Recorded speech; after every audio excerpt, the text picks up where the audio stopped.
Good morning, everybody.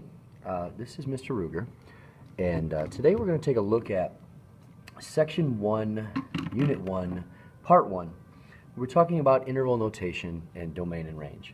Before we get into that, we need to talk a little bit just kind of about a backstory or history. So, first thing, if I'm talking about a domain, okay, we ask, well, what is a domain? Well, a domain is a set. It's a set of all x's. So all the x's in a function will be known as the domain. So that's kind of important. The range,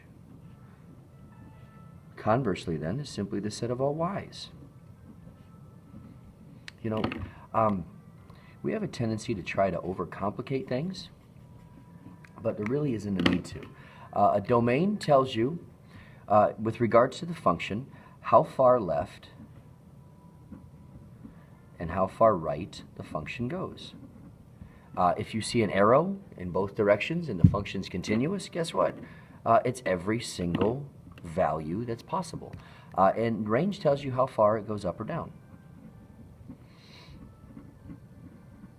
Okay, once again, if the arrow goes up and the arrow goes down and the function is continuous, meaning there's no breaks in it, like you would see in a piecewise function, the range would be all real numbers. Example, if you have a linear function, so we're going to keep it as pretty simple and basic as possible here to begin with, but if you have a linear function, the first four letters in linear is line, because it makes a line, but a linear function, arrow here, there's no stoppages along the way. The domain and range is all the same. So the domain is all real numbers. Remember that little guy? And the range is, well, frankly, all real numbers. Okay?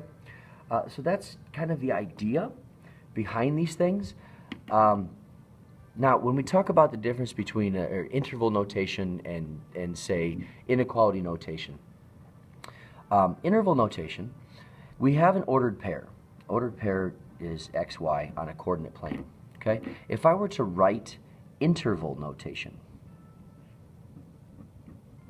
it's going to look similar, meaning that it's going to be some sort of setup where you have a number, comma, another number.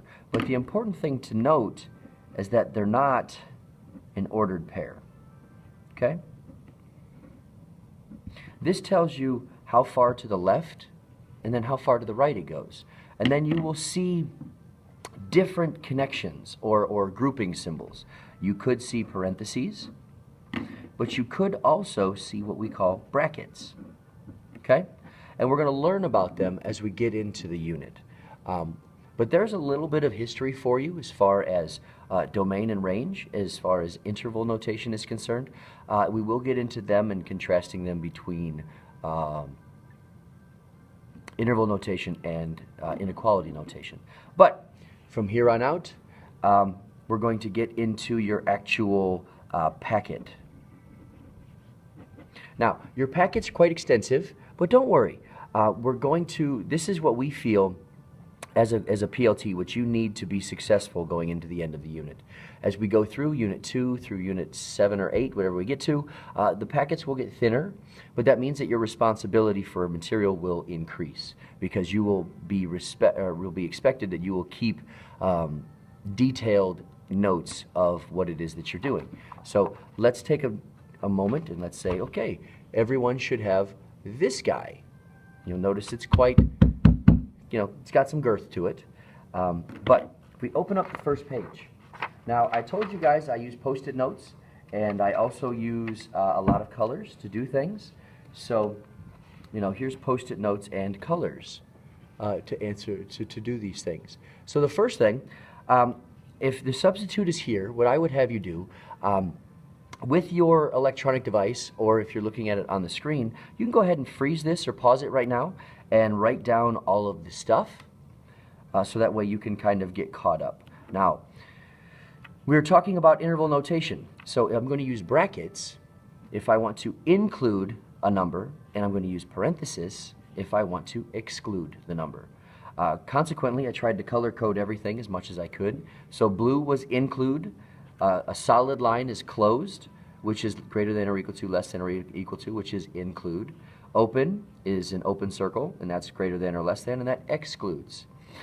It's important to note that we always are going to exclude infinity. Okay? Down here we have a series of inequalities on a number line. So this guy goes from 1 to the right, so he gets bigger, and it's closed in, so it's going to be an included notation. So y is greater than or equal to 1 because greater than or equal to because it goes to the right and it's closed. This is its inequality notation. Interval notation, we start at 1, and since we include 1, we put a bracket, and we go to infinity. Now once again, infinity is not included. It's always going to be excluded. You can't tangibly touch infinity. If you could, you are definitely awesome like Doctor Who. Now, but that's how you move that. Moving on to the next one, you'll see that we have two separate inequalities. Those two separate inequalities we're going to connect with a union. The U. So we're going to go to the left and we're going to go to the right. So we're less than or equal to -2, and we're greater than or equal to 3. Less than or equal to -2, greater than or equal to greater than or equal to 3. So we go from negative infinity to -2, and then we go from 3 to infinity. The next one, we have kind of two stopping points, and we have one that just goes on to the left forever. So y is less than -3, less than because it's open, and we have a union, and here we're going from -1 to 5. So we're going from -1 to 5.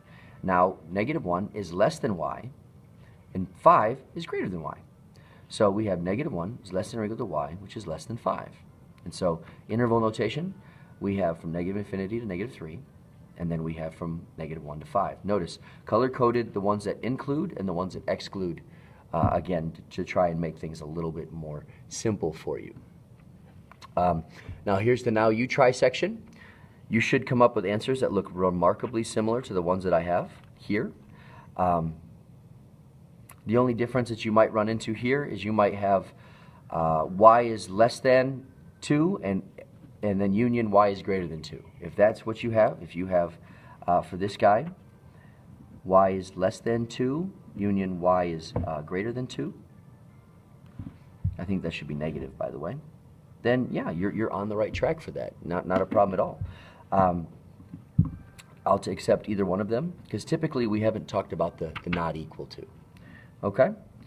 At this point, once again, we can stop at any time to make sure that you guys get this information. Anytime you run into a now you try, I'm hoping that the substitute or you will stop and try it on your own and then come back and look at the answers. Moving down to the domain and range section. So down here, once again, the domain goes on forever in both directions, so it's all real numbers. Interval notations from negative infinity to positive infinity. This one goes up from -2, that's my y-coordinate of my vertex, so we're going to go from -2 to infinity. This guy, we have an asymptote. Matter of fact, we have two of them. So we end up with x is not equal to 2 is my domain, so from negative infinity to -2, and then from -2 to infinity. Same thing with the range. We go up to +1, and then there's my asymptote. So y goes from negative infinity to 1, and then it also goes from 1 to positive infinity. Hopefully that was pretty clear for you. This guy, if you notice there is a midline at 1, I'm just going to say that this is 1, this is -1, for the sake of the process. Okay? So even though it's not quite the same, but the domain is all real numbers. The domain goes from negative infinity to positive infinity, and then we're going from -1 to +1, or from -1 to +1. I hope this was helpful. There's ones on the back I want you to get to. I will have the answers posted. But yeah, and then the next video that you see will actually be looking at the bottom section. Okay? Thank you so much.